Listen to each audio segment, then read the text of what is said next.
Whoa. What's up, everybody? Welcome to Wulff Den Live, episode 77, the one where we are finally back on track, and it feels good to be back to a normal, regularly scheduled Wulff Den Live episode. Hello, Darlo.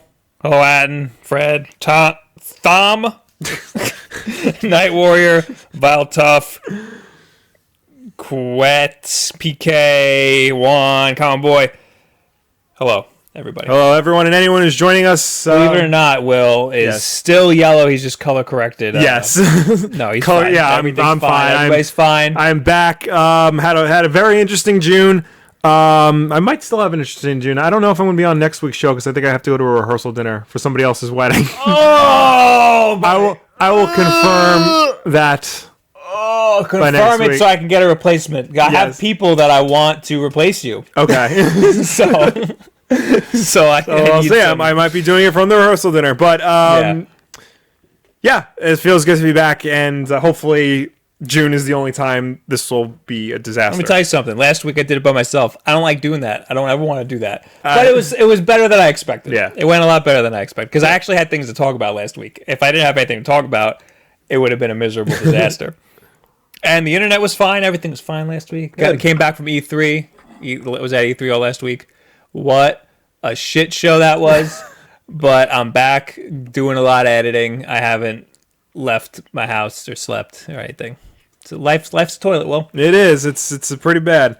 Welcome back. We're here. ARMS came out. Haven't played it. Not interested in it. But I'm glad people are having fun with it. I didn't get a chance to comment on E3, but I am now very close to buying a Switch from everything they showed. Yes. Why? Tell me all about it. Big thing, Metroid Prime 4. Yeah. Absolutely. It's going to be a while. It's going to be a while, but I know it'll be worth the wait because I've been waiting for a new Metroid Prime game. I love the old ones. Hopefully this means we'll get the original trilogy now on Switch because those were GameCube games, and I feel like 3 you can easily port to the Switch.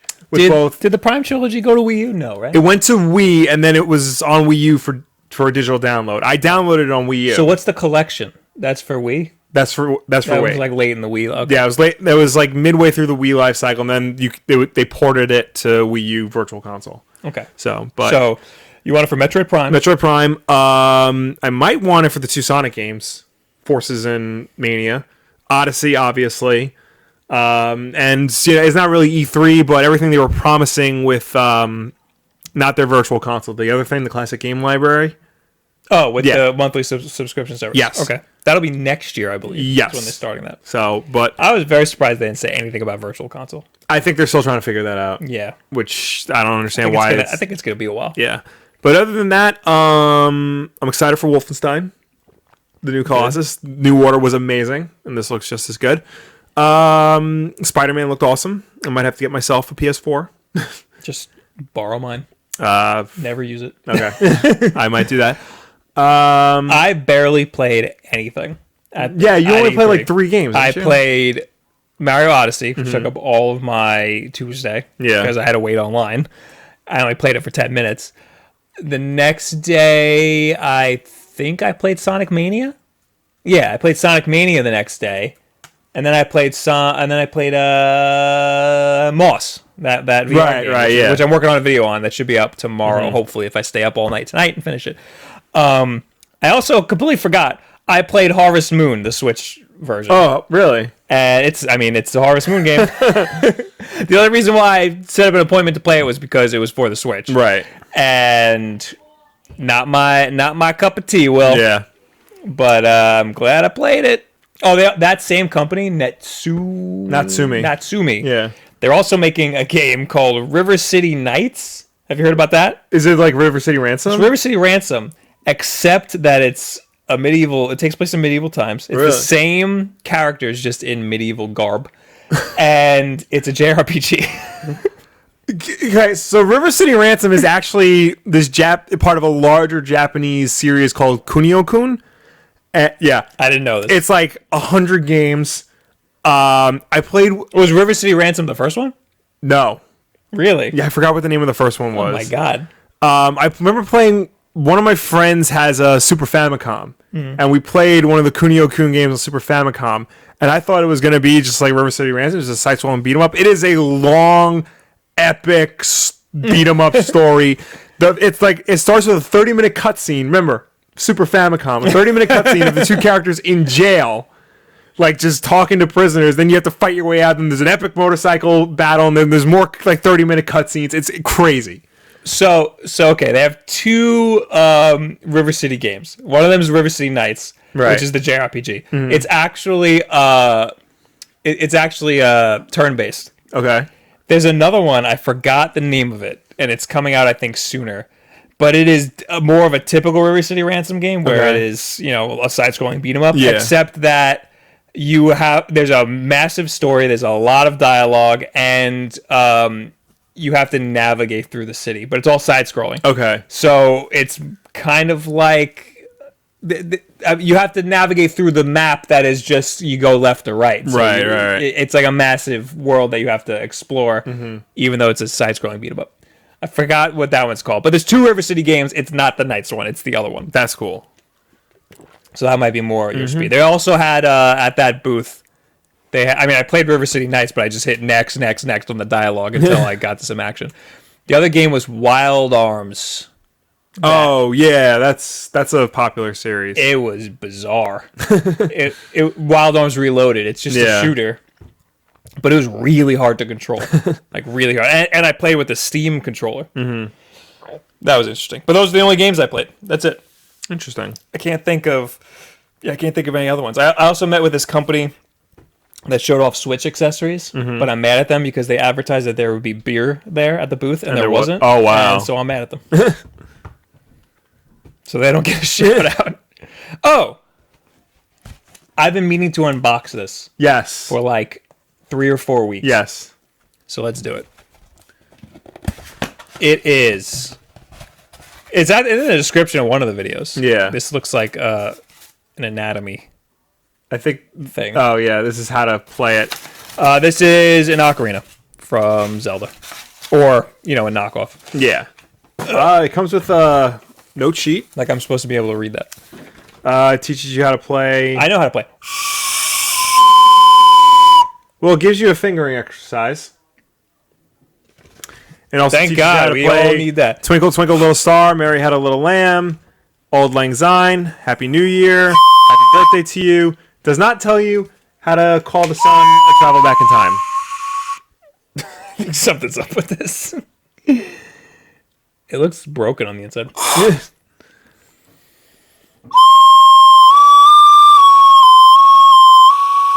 You remember that one? Yep. You remember that one? Nope. From Zelda? Zelda plays it. Yeah. Right before, right before the big battle, the big epic battle where Zelda, the boy, kills everybody with his Triforce sword. Yep. That's exactly how it happens. I love it. I'm great. I think it says zebra on it. Zebra? It does. Why? It has the Triforce on it. Yeah. I think it's supposed to look like Zelda, but it's zebra. Oh, there you go. Get it at banggood.com. Link will be in the description when this goes live. Mm-hmm. Sorry if that broke your eardrums, but I'm not that sorry. All right, so talked about E3. Yeah. Nothing else makes you want to switch? Those are the big things. Because I'm thinking a game like Sonic Mania, because that's a game I definitely want to play, and I'm going to want to play it as soon as it comes out, and it's coming out in August, which is a big month for me. So here's the thing. If you're going to get a Switch to play Sonic Mania at launch, buy the Switch, and then I will give you the code that comes with the collector's edition because I feel like I'm going to get that late. Okay. And I want it the minute it comes out. Okay. So I'm going to have to buy it at midnight and then re-buy it. Well, I don't want to wait, so... it'll come out, you'll get it a day or two later. Okay. Or we have to give it away to somebody. Right. We already said we're giving it away, so now everybody's going to be you got to give it away, so now we're going to give it away. Too bad. Now you got to pay for it. All right, fine. Whatever. So basically, I'm going to give away my code for the collector's edition. Mm-hmm. It's just the game. You're just getting the game. You're not getting the collector's edition because I want the collector's edition. But I have a feeling it's going to come late. Yeah. So I want to buy it. And I got screwed because that collector's edition is like $70. Yeah. The game's only $20. So you think you're gonna get the Switch that early? That it convinced you that to get it that soon? It's starting. I mean, I still have a lot of reservations. The memory thing bothers me. What? How little memory you get on? Not how little memory. The fact that I can't transfer saves or games. A big deal. That's a huge deal. Yep. But the fact that they don't have like any sort of fail safe if something goes wrong. Like you can't back up your saves and stuff because Xbox One automatically backs up everything in the cloud.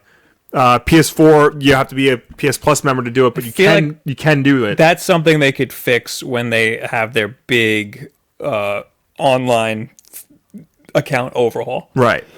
When they come out with the new virtual console system and whatever. But I feel like that's waiting too long. It is. I'm not saying they're right in doing that. I know saying that they could fix it if they try. Reggie said like they're working on it. They understand there's a problem, but of course he can't say anything because Reggie doesn't say anything. He just devours people. Well, moving on. Yes. Let's talk about this first because I thought this was interesting. PlayStation 4 boss, indies aren't relevant? Yeah, you put this here. I did put this here. I didn't read the whole article. It's what's his position? He's not like the top guy. It's it's going weird. It's my internet's always a disaster. It's Sony's global boss of sales and marketing, Jim Ryan. So he's not Sean Layden, who's like the head of the PlayStation brand again. Global boss of sales and marketing. Okay, so he's like a guy at PlayStation. Yeah, he's a top guy. Okay. What exactly did he say? It was an interview with GamesIndustry.biz. When they asked him, "You didn't show any indie games last year or this year?"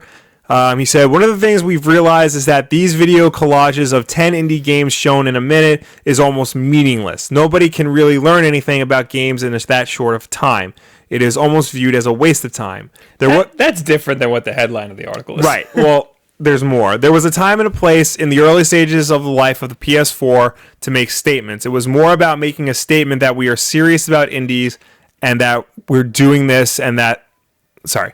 That we're doing this and that with... That we're doing this and that with indies. No Man's Sky and so on and so forth, which broke out from that and carved its own niche. You know, right now we have tons of indie content on the platform, and the fact that we elected, along with many other things such as Gran Turismo and PlayLink, not to give it its own spot on the stage this week, in no way means it's not important, or it's not there, or we don't worry about it. It's just good to talk about it in 2013, 2014. It's less relevant now. We have VR to talk about, for example. Interesting. So I think overall he's saying that in the beginning of the PS4 life cycle, it was important to talk about the indie games, whereas now they have all their big AAA games are now out and ready and easily available, and now VR is the next big thing, and also their PlayLink feature and things like that. So indies is not high on their priority list to discuss. I very disagree. I understand where he's coming from, that having a montage of like 100 indie games, like 10 minutes, that's not, that doesn't, you help don't need anybody, that. really, yeah. But show that you're still on board with indies. Yes. I mean, they showed Moss, which is an indie game for VR, but they didn't show much. Because even Microsoft, when the Xbox One launched, it was conceived as a very unfriendly platform for indie developers. Every year since then, they've had their ID at Xbox showcase where they show all the indie games that they're coming out with. And, they do it every year. It's a quick 5 minutes, but it shows a lot of interesting stuff. That's how Cuphead first captured everybody's imagination. Right. And they always have great music that is unshazammable for some reason. Cuphead or just the ID at Xbox montages. I actually tweeted at them what the song is, and they said they'd get back to me. They still haven't. They get back to you? They didn't know? No, I guess not. Wow. Yeah, I think indies are very important. I think it is important to make a statement that we still care about these. Yes, indie absolutely. Games. Okay. The people who made Resogun, Yes. they made a new game. Yes. Forgot the name of it. Yeah, but I know what you're talking about, and it looks good. And that wasn't in the trailer. Yeah. And I was more excited about that than anything that I saw at the PlayStation conference. Mm-hmm. That was it called. I said it in my video. It's over with an M. Yeah, I know what you're talking about, and Resogun developer. Housemarque is the developer. Yeah. What's Housemarque making? It's it's always good to show games of all kinds. Yes, you showed all these big blockbusters, and they all look very good. But variety is the spice of life, and showing an indie game will show that you're continuing your commitment to these people who want to get their platform want to get their game on the widest platform possible. Oh my god, I'm on the Housemarque website. Games. I'm looking at the character. It's not Nex Machina. Next Machina? Matterfall. That's it. Matterfall. Looks awesome. Yeah. And that would have gotten people pumped. Even if you just showed a split second. Yeah. Xbox had a ton of indie stuff. Yeah. Nintendo didn't. No. But I think in their last... Well, when they launched the Switch, they had a lot of indie stuff. Yeah. So, people care. It's, important. Yeah. I think Sony really woofed it this time. I think... you don't have to harp too much on it. No. Show us a couple things that are really cool. They did announce cool. Undertale coming to PS4 and Vita. And that was the only mention of the Vita. Did they do it at the conference? They did it on the pre-show. Yeah, no, that's not okay. Yeah. That's another thing that you show at the conference. Especially people love Undertale. Yeah, Undertale was one of the biggest success stories when it came out. That's a big deal. So, yeah, I agree. They should have shown that in the press conference.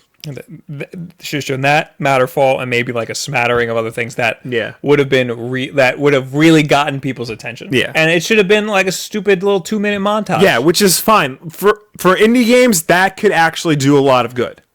Because 9 out of 10 indie games are different from each other, so that could have shown, that could have been just enough to get us interested in these games. Yeah, they screwed up big time. Yeah. All right, moving on. Okay. You want to talk about Han Solo? Yeah. So this broke last night, along with something else I have in the docket. So, Christopher Miller and Phil Lord, the directors of 21 Jump Street, 22 Jump Street, the Lego Movie, and they were the directors of the upcoming Han Solo Star Wars anthology movie. They are not anymore. Yeah. What the hell? In a statement on StarWars.com from Kathleen Kennedy, the president of Lucasfilm, Phil Lord and Christopher Miller are talented filmmakers who have assembled an incredible cast and crew, but it's become clear that we had different creative visions on this film and we decided to part ways. A new director will be announced soon. Wait. Who had different creative visions? The two directors? The directors and Lucasfilm. Yeah.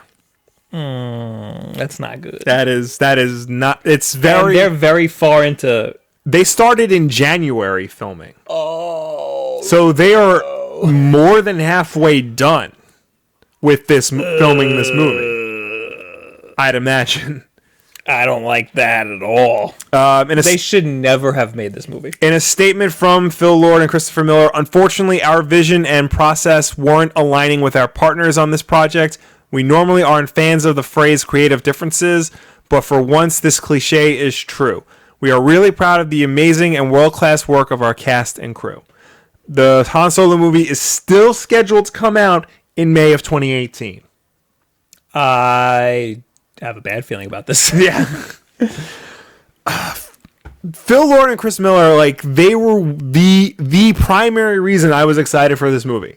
Because all of their work is incredible and creative and funny and smart, and what they could have done with Star Wars, let alone Han Solo, would have been amazing. They probably wanted to do something, a little bit out there. Well, here's what Variety reported today, that the reason why Lord and Miller were removed from the project is because they wanted to have a more improvisational style of filmmaking, like what they're used to on their comedies.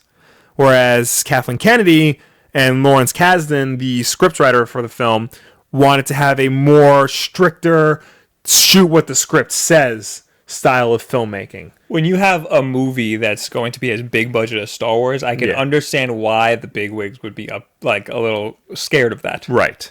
However, that could have been really cool. Yeah. It would have been really cool to have some very improvisational dialogue, especially with Han Solo. Especially because Han Solo is like a cartoon character. Yeah, basically. I mean, I think there was like a concern that they were going to make him more like goofy instead of suave, like the Han Solo is supposed to be.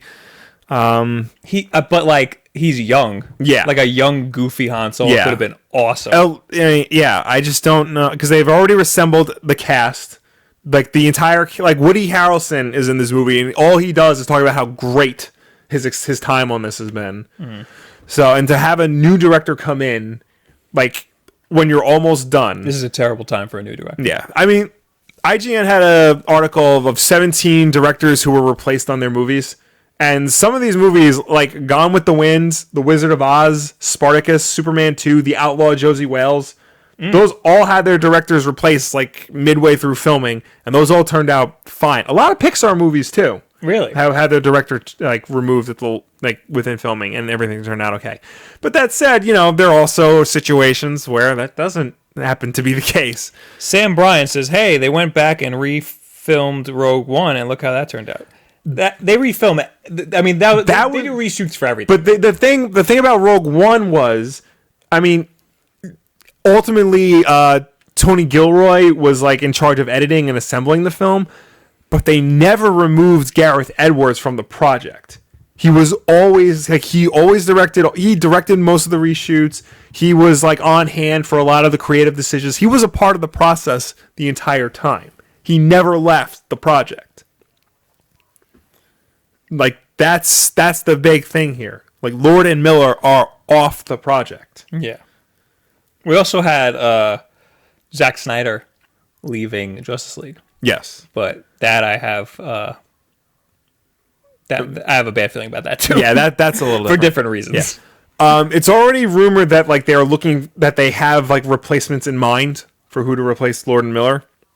The big rumor is Ron Howard to fill in. I mean, that'd be fun. Ron Howard's a great director. I mean, he has experience doing movies like this, and he's very professional in what he does. He will not to say he'll like obey Kathleen Kennedy's every command, but like he knows what to do to get a job done and put out a good movie. Right. Also rumored is Joe Johnston, who directed the first Captain America movie, The Rocketeer, Jumanji, and is one of the original designers of Boba Fett.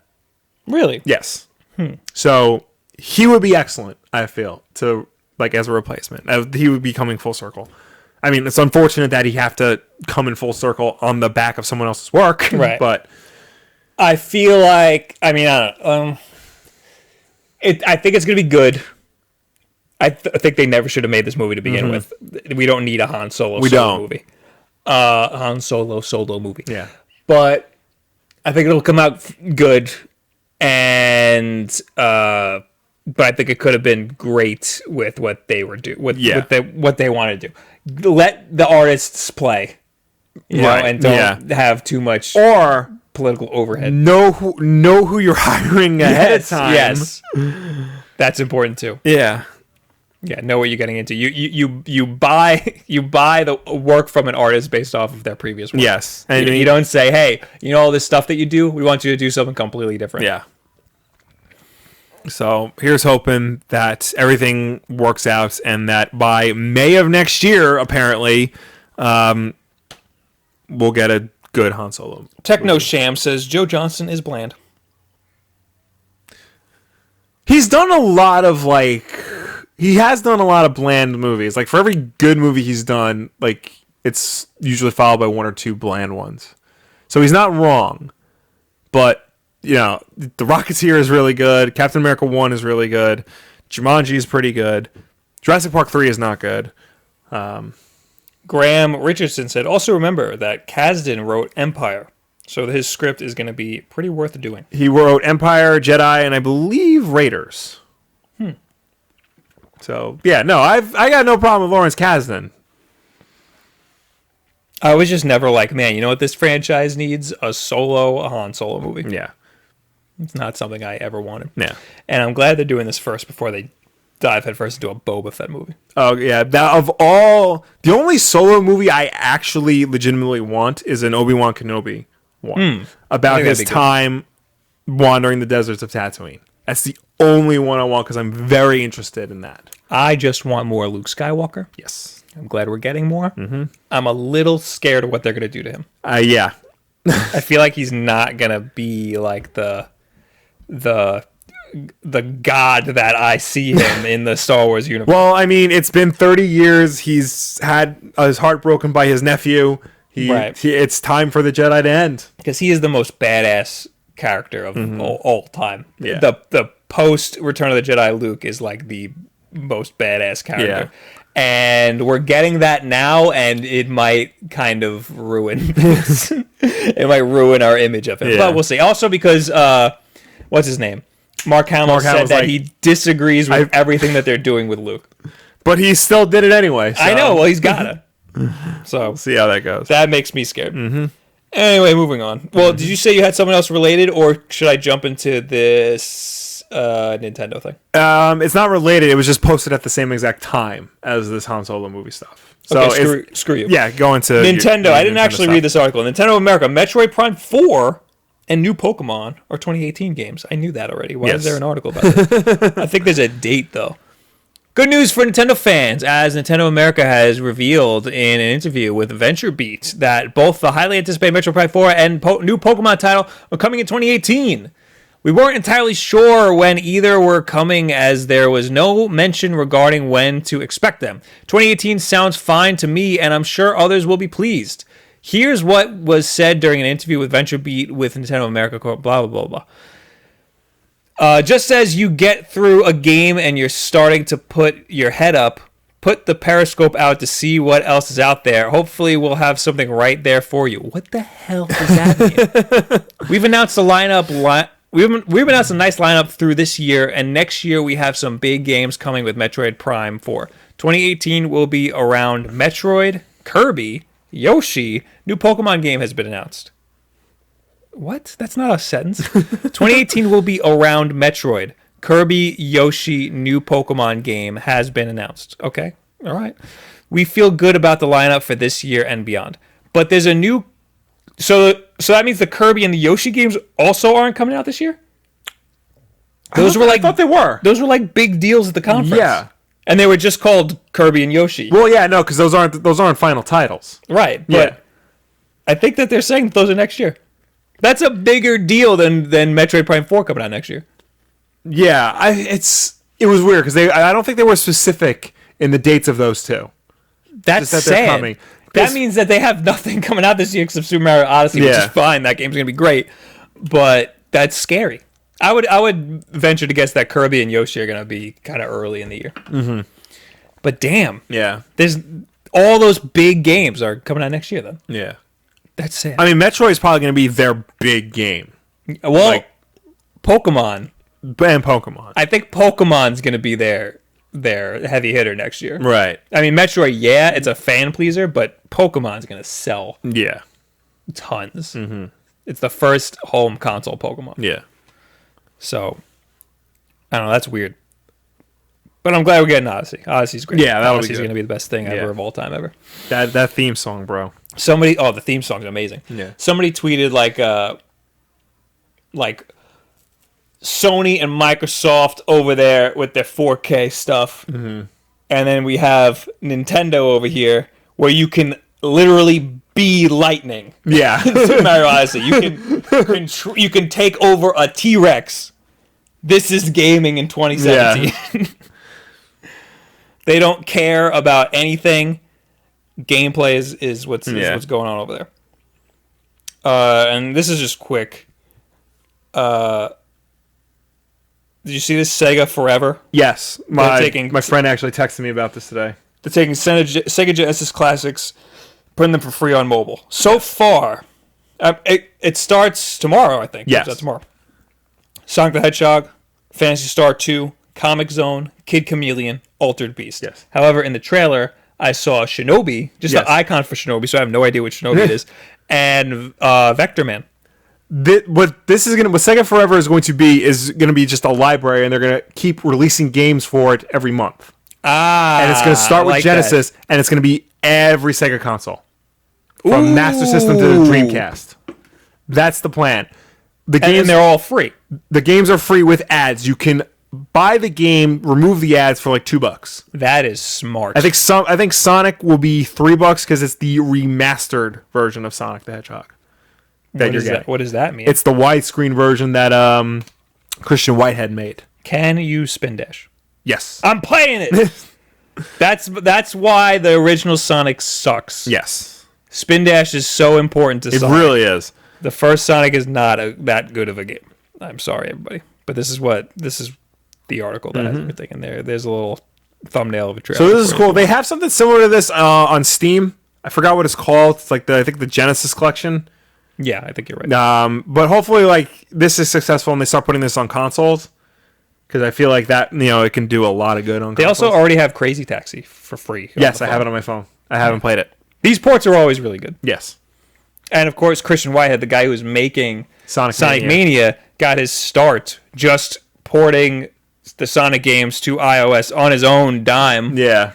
And then Sega was like, hey, do that for us. Yes. He did a version of Sonic 3. And it's ready to go. Sega doesn't want to release it for some reason. I think it's the licensing issue with the music. Do you think Even so? though he said that he did a version with the PC port music. But I think it has a lot to do with the music. It's so weird because, like, they've re-released Sonic 3, like, with the Genesis music. Like, it's on Steam. I have it for Xbox 360. Like, they've re-released it with Genesis music.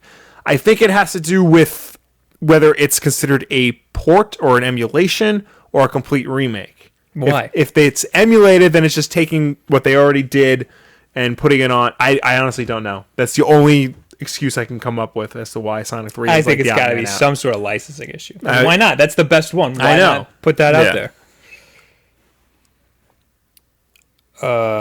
AJ says Kirby and Yoshi are 2018. Their 2017 lineup has Splatoon, Pokken, Mario, Xenoblade. Those games will be sellers. Those games will be sellers. Will all be sellers. Yeah.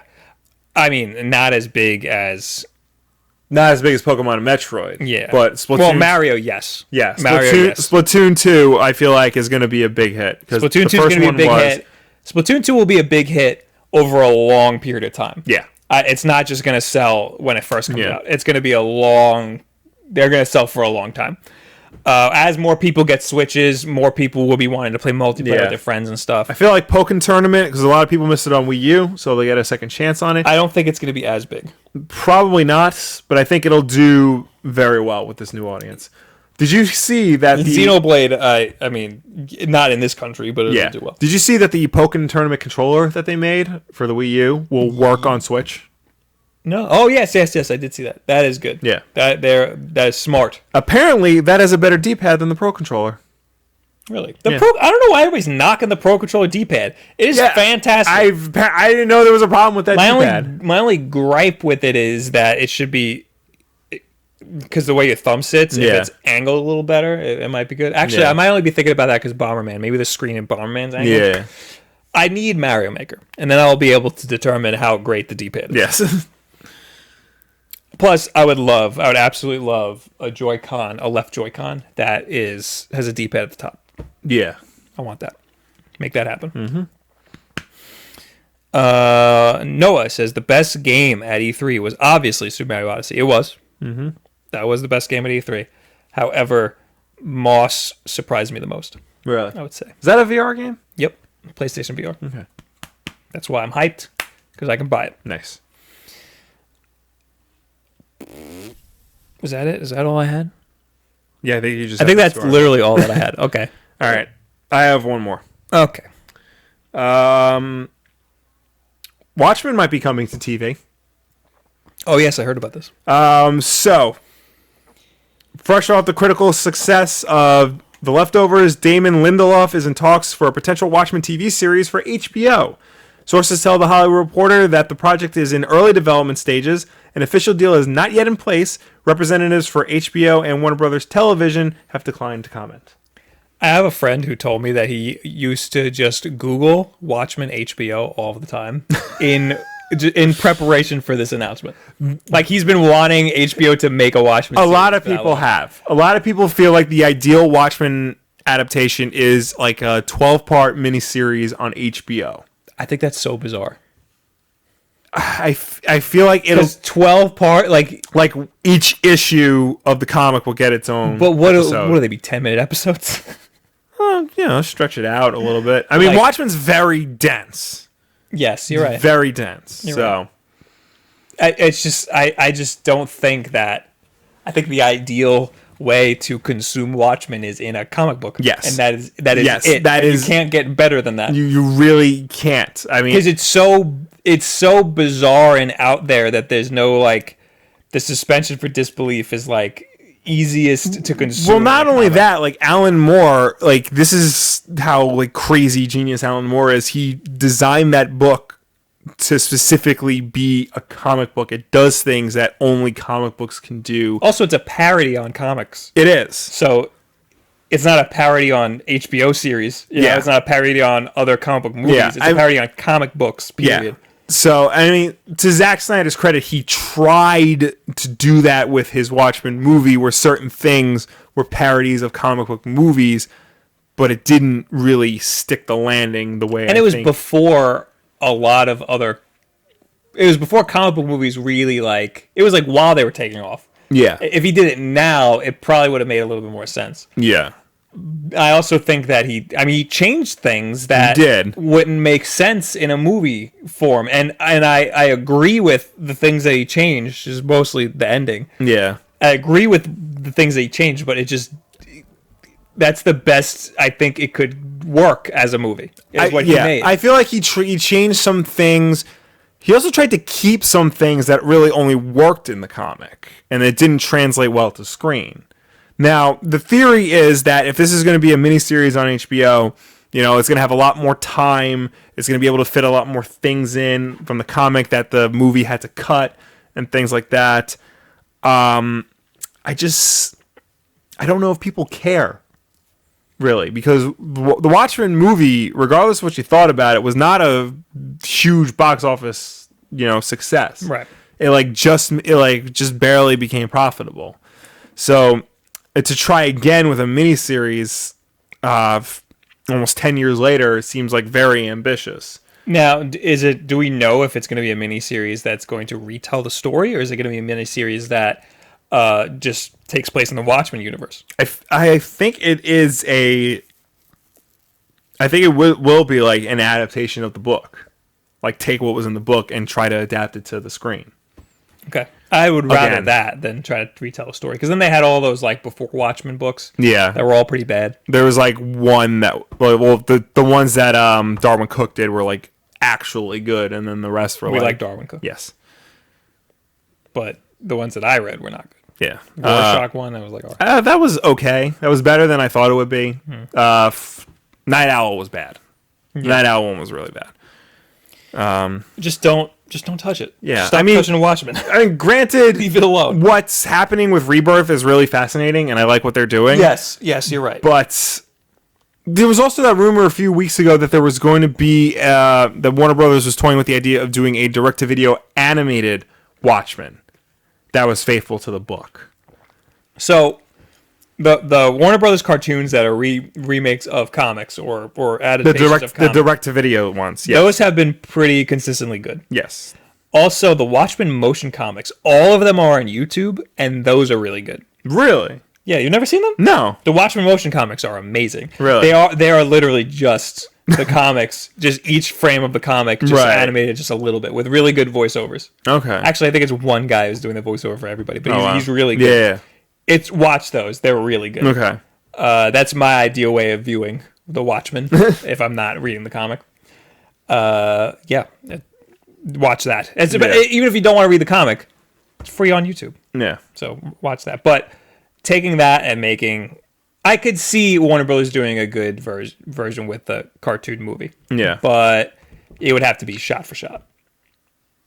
Yeah, I mean that'd be hard to do, especially because again, like there are certain panels in the comic that can only work in the comic. You got to watch the motion comic because I mean it's basically still frames, right, with like very little moving, but and they cut out all the pirate stuff or the stuff with that guy at the end who was like sailing or whatever. Which, to be honest, I skipped over that when I read it anyway. It is really hard to read, especially your first time through. But if you like go back and you actually read the pirate stuff, it does make sense, and it does parallel what's going on with the main story. Actually, fun fact, the Zack Snyder Watchmen movie, he actually made 2 short films. One was the pirate comic, Tales of the Black Freighter, and the other was Under the Hood, which was the book the first Night Owl writes, like in universe. There's a documentary on that. Those are excellent. Really? Those are really good. Where can I find those? I think I have them, so I'll just let you borrow those. I want to see like that. Those are really good. Short films? Yeah. Like how short? Like half an hour at most. All right, I could do that. Because especially Black Freighter, like it tells you the whole Black Freighter story, like beat for beat. Good. Yeah. Because I want to know that. Yeah. But I don't want to read it. Yeah. I haven't seen. There is a version of Watchmen that actually splices in Tales of the Black Freighter into the movie, and I don't know how that works, but okay. Yeah, I'm into that. Mm-hmm. What else do we have here?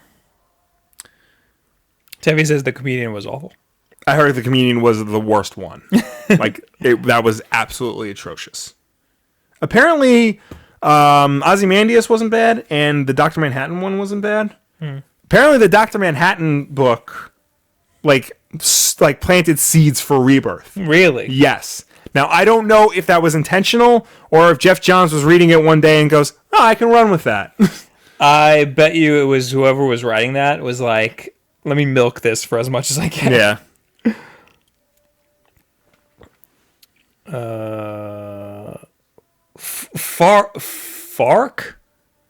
Farouk says, "What happened to the pro-looking green screen setup?" Will's here and not there. So you get the pro-looking living room setup. Yeah. Also, hello Perth. What is it, like the morning over there? Yeah. You got any more? Or is that it? That was it. Okay. I did want to just mention that they specifically called out Damon Lindelof, who is best known. He's currently working on The Leftovers, which is apparently a critical darling. He's best known for shows like Lost. And he also worked on the J.J. Abrams Star Trek movies, a couple of other things. He is a controversial figure in nerd culture. Why? Because everybody blames him for Lost being bad towards the end.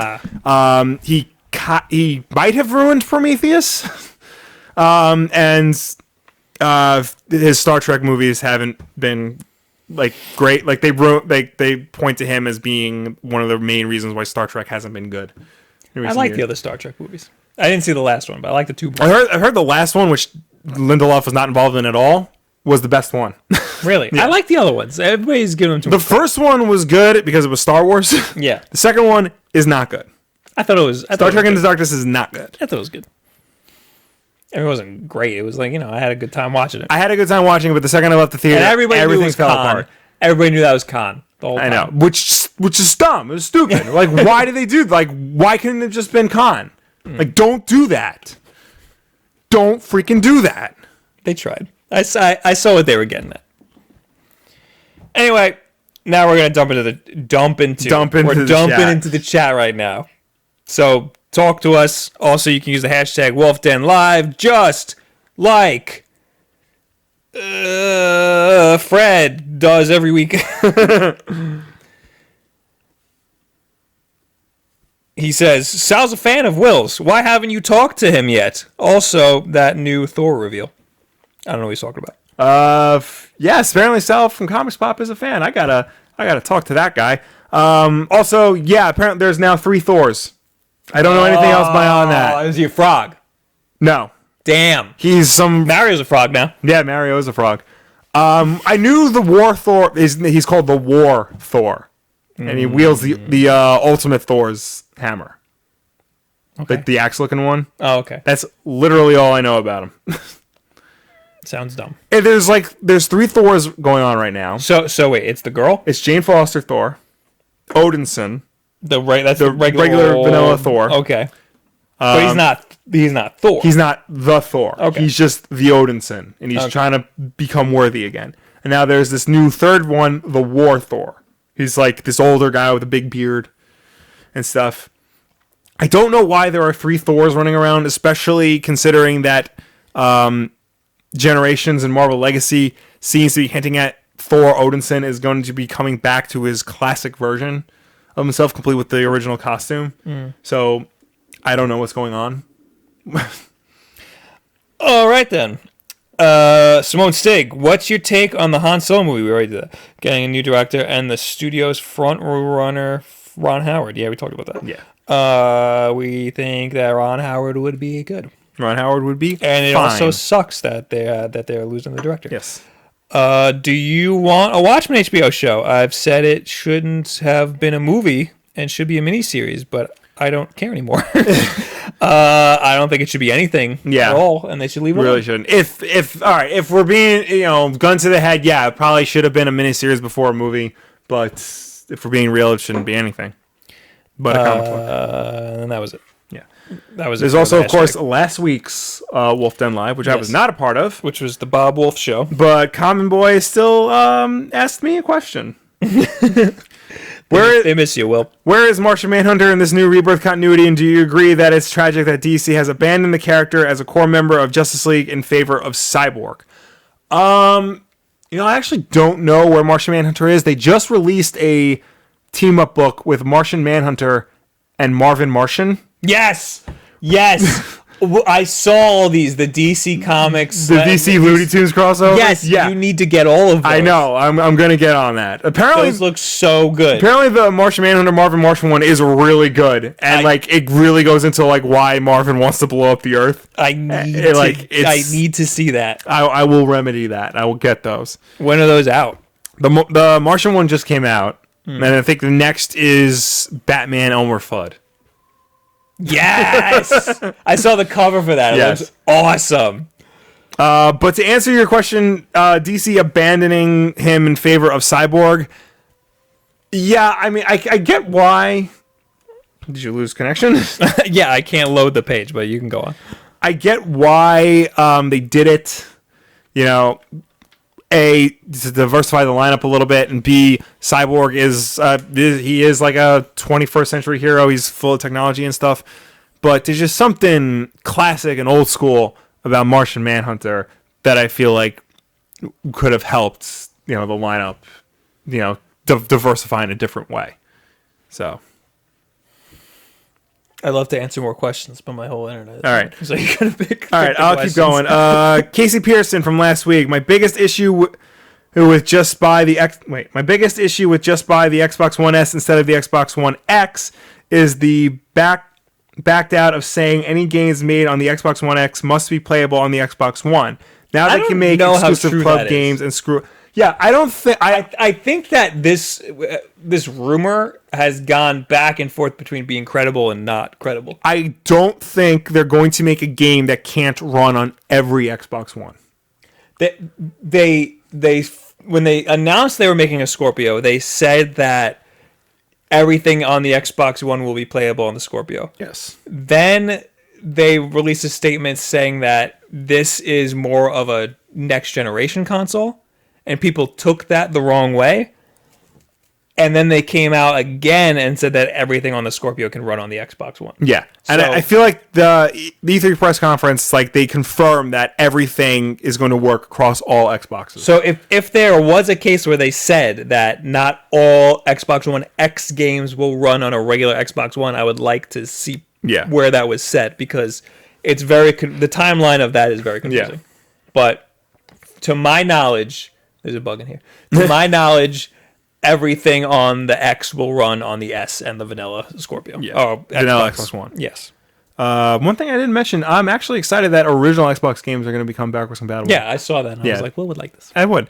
And disc-based, too. So if you have the disc, you can pop it in and it'll run, which I think is great. Really? Yes. That is great. Yes. Let's see here. Who else? Jason Todd, I like the way the new Spider-Man... I like the way the new Spider-Man game, but it doesn't seem majorly different from any other Spider-Man game. I like the other Spider-Man games, but I don't know how others don't. But I know others don't. Why are people so hyped? I think people are hyped because it's been a long time since we've had a big budget, major Spider-Man game that looked as good as this does. Bob's going to try and kill the bug that is currently swirling around our lights. You can keep talking. The last few Spider-Man games we've gotten haven't been great. They've been the Beanox developed games. The two of them, Shattered Dimensions and Edge of Tomorrow, were linear level-based games. Shattered Dimensions was okay. Edge of Tomorrow was not. Then Dimensions was trash. then they did the two Amazing Spider-Man movie-based games, and those were not good at all. They were trying to be the classic. He's killing that bug, all right. Those tried to be the classic open-world Spider-Man games, and they just didn't work. Oh my god, it's still alive. Jesus, kill that thing. Hope no vegetarians are watching. Oh, it's flying. He's trying to run away. Where is it? It's over there. It's... Son of a bitch. Shit. And even, I think you missed him. No, I got him. Okay. He fell behind my bed over here. Anyway. He's gonna die there, whatever. You know, because there really were only two great open-world Spider-Man games. There's Spider-Man 2 and Ultimate Spider-Man for PS2, GameCube, and Xbox. Original Xbox. I'd say, I mean, those are the great ones. Yeah. But there were a lot of good ones. Web of Shadows. A lot of people like Web of Shadows. I know there are people who don't like Web of Shadows. A lot of people like the Ultimate one. Yeah. The Ultimate Spider-Man. Yeah. Yeah. I did not like Spider-Man 3. I thought that was good. That got a bad rap, but that was good. I did not like that one bit. But yeah, so... And it's Sony first party, which I think is a big deal. Because they're not going to just, put their name on anything. They're going to at least try to make it quality. Darth Plagueis. Bob, you say games are perfect for Switch in a lot of your videos. What qualities make a game perfect for Switch? Mechanics, game graphics, type of story? I'm out of breath from chasing that book. I like this question because I do say that a lot, that games are perfect for Switch. Games are perfect for Switch if they don't rely on graphics. Something like Horizon Zero Dawn is a great game. I haven't played it actually, but I'm sure the mechanics are great. Mm-hmm. But a lot of why it's great is because of how pretty it looks, because of the graphics. Right. You can't do that on the Switch. Right. You just can't. So that's not something that would be perfect for Switch. Mechanics are also important. What was I going to say?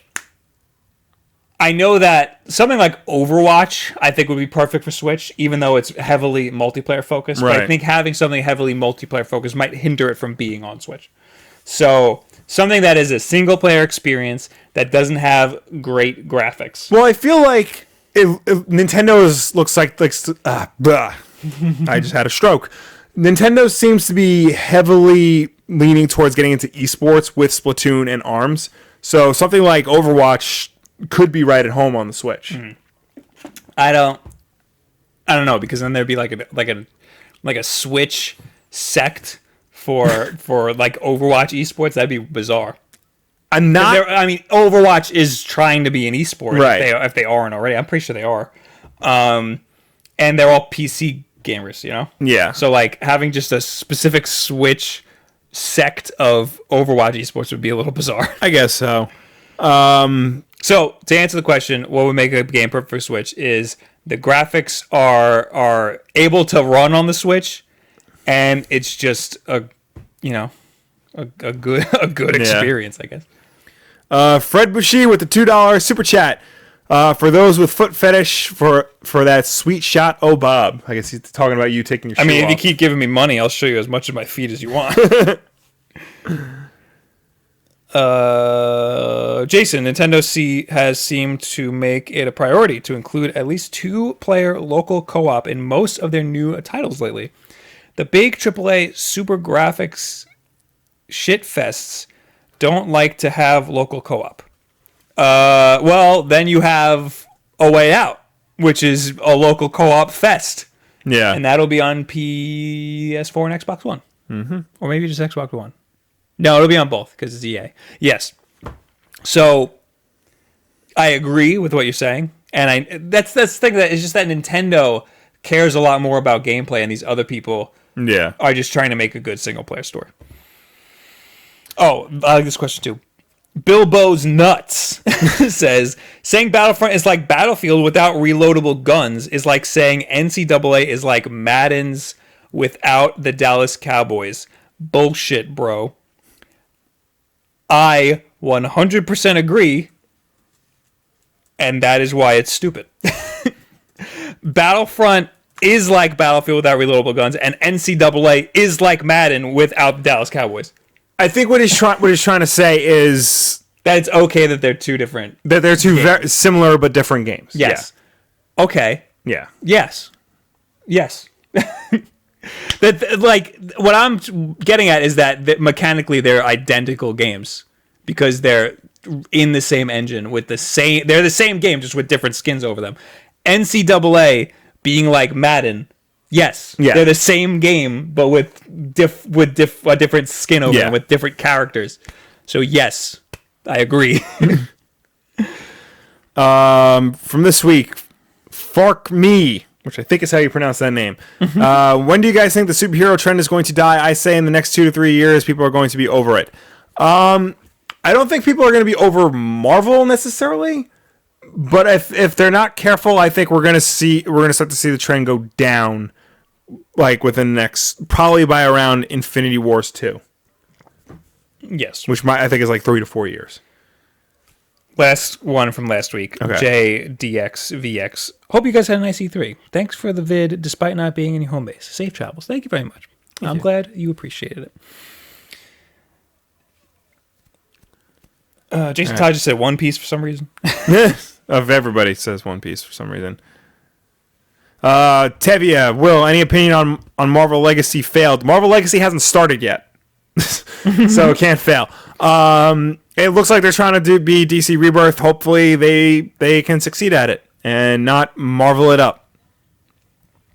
Live to Rock says the Three Jokers thing is probably going to be answered on Doomsday Clock, which makes a lot of sense. Yes. The Ultimate Jello Man. Will, in your new 52 retrospective, you said that Red Hood and the Outlaws is bad. Can you explain those thoughts? Because I enjoyed that comic. Besides Sexual Starfighter, boy. Red Hood and the Outlaws, aside from the over-sexualized Starfire, to me, felt like it was trying to be a bad 90s comic. A lot of the new 52, like a lot of the bad trends of 90s comics, like infested the new 52, and Red Hood and the Outlaws was like one of the primary culprits of bad 90s aesthetics, storytelling, ideas, dudes being badass dudes for no good reason, things like that.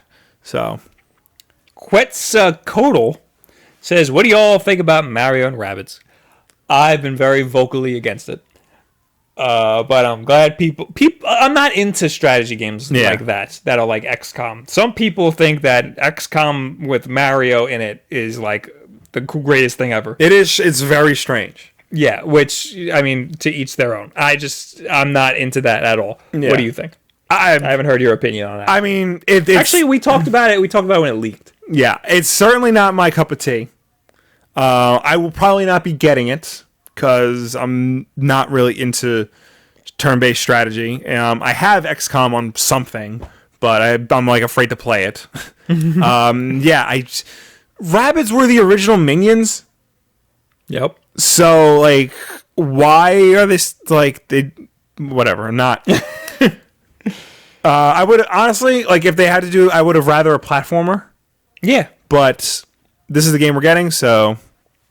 I feel like Nintendo was like, you can use Mario, but you can't make a platformer. Yeah. Because that's our thing. Yeah, I think they actually said that. Well, there you go. So, I also don't like Ubisoft. They've been just not good to me lately. Yeah. Every game that I've played from them is just a rehash of one of their older games. Assassin's Creed Origins looks like Assassin's Creed. I don't see what the year. I'm hoping that it looks like it's not the same engine or it's vastly it's fixed. So I'm hoping that it is fixed. Hopefully. And same thing with Far Cry 5. Far Cry 5 looks like it will be different enough that I'll be interested in it. But yeah, I'm not interested in marrying rabbits at all. I don't like Ubisoft, even though I own stock in them, and they're pretty good.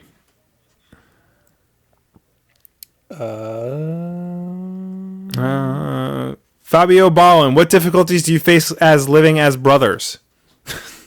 What difficulties do we face?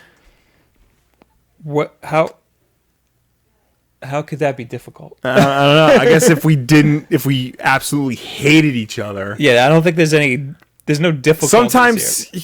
Sometimes I need to shower and he's still in there. But that's often. Often. That's the most difficult I think we've have. Yeah, there's no like. I guess people think that we would like argue a lot as being brothers, but that has never been the case between us. We've always been really, really good friends. Yeah. I saw something about Xbox. As Ad said, when realistically will pre-orders hit online for the Xbox One X? I'd be surprised if they're not up already. Oh, yeah, I thought they were up already. Check GameStop. Yeah, check GameStop, check Amazon. Go call your local GameStop store, because I would be surprised if they're not there already. They're usually fast with that. And Amazon should have them. They should be up. Yeah, I definitely check. They should be up by now. If not, call GameStop. Best Buy too. Check with them. And remember, never pre-order anything unless it's a console. You're allowed to, or a collector's edition. You're allowed to pre-order consoles and collector's editions, but do not pre-order games. Unless you have one, I think we're done here. Yeah, no, I think we're good. All right, last one. Ben, would you rather Wii Virtual Console with Galaxy or GameCube with Sunshine? GameCube with Sunshine. Both. But yeah, GameCube with Sunshine. Yeah. Because it's been longer since we've been able to play those. Yeah, even though I've played Sunshine already, and I only played a little bit of Galaxy. Yeah. And it was really good. Yeah, no, Galaxy is amazing. And I would love to play more of it. But I'd rather GameCube with Sunshine. Also, Galaxy would be a little hard because of the whole Wii Mote. So you could do it with the Joy-Cons, but it'd be a little hard. They would have to Definitely. There would need to be a traditional controller setup for Wii games moving to Switch. Well, Mikachu keeps talking about the Atari box. I don't think there's any information on that, really. All there is that Atari said, like, oh, we're making another console. It's going to be, like, PC-based and stuff. Yeah, I don't really buy it. Like, they're making something. I think that it's just going to be, like, a classics console or something. AtGames is making an Atari flashback that's going to be HD with an HDMI port. They're also doing a Genesis one. HD. You know. Yeah. They're also doing a Genesis one, and the Genesis one, you can use your... The Genesis one looks exactly the same as their old ones. No, the Genesis one actually looks like a Genesis now. Yeah, but it's like cheap plasticky garbage. They also have a portable one. Yeah. That looks exactly like their old one. I'm hoping that the new Genesis one, because it's HD, like the emulation's better, and it's not garbage. Right. Like their SD ones. I think that it probably will be. That sucks. I want to play my Genesis games in HD. But I don't think Atari should be making consoles. Unless they have a really unique idea, which I don't think they do. I doubt they do. I honestly doubt they do. I mean, Atari, the name Atari has gone downhill a lot in the past few years. Like, they've ruined a lot of their classic brands. They tried to re-release new Space Invaders and Alone in the Dark games, and they've been absolute garbage. I think that now's a good time for them to release something with Blade Runner coming out, because they're like a big deal. They're like a big company in Blade Runner. Yeah. I think that's pretty cool. Oh, that reminds me. I have a 2 gig file of Blade Runner to give you. Awesome. He tried to give me Blade Runner. It would have been like 30 gigs. Yeah, I don't know how. The Blu-ray ripping program I have, like, rips it full. So, like, all 50 gigs of the Blu-ray. Which is nuts. Anyway, thank you guys for being here. Thank you for joining. Thank you for writing to us. Thank you for hanging out with us on Wulff Den Live, the best live show on YouTube that is having a really weird June. But something about listening to us on iTunes, SoundCloud. Oh, thank you, Fred. Thank you. Oh, you know, before we started, where is it? What are you looking it said, Morty. What are you looking for, Rick? Oh, it's not here anymore. It said Shadow the Hedgehog just subscribed. What? Yeah, Shadow the Hedgehog's a subscriber. Can you believe it? Oh, man. Well, anyway, thank you, Nintendo Pro Musa, Leonardo, Brandon, Jalen, and the One-Eye Bandit. Thank you for the subs. Thank you for joining us. Thank you for subscribing. If of course, you can always subscribe to us right here at youtube.com/Wulff Den to watch all of our content, gaming videos, comic book videos, and everything in between. And if you're listening to us on iTunes, SoundCloud, and or Google Play, thank you. Make sure you subscribe to us there and rate us and review us because that helps us with placement on those respective stores. Don't forget, if you want to talk to us, you can either use the hashtag WulffDenLive, or if you're listening to this afterwards, go to the YouTube video and just comment there. That is probably the best way, and we will answer your questions there. And I will be posting, hopefully, a new video on E3 tomorrow. Hopefully it'll be the Moss video. And I also have a vlog that I'm trying to edit that will take me forever. Thank you guys for being here. Goodbye, everybody. Bye.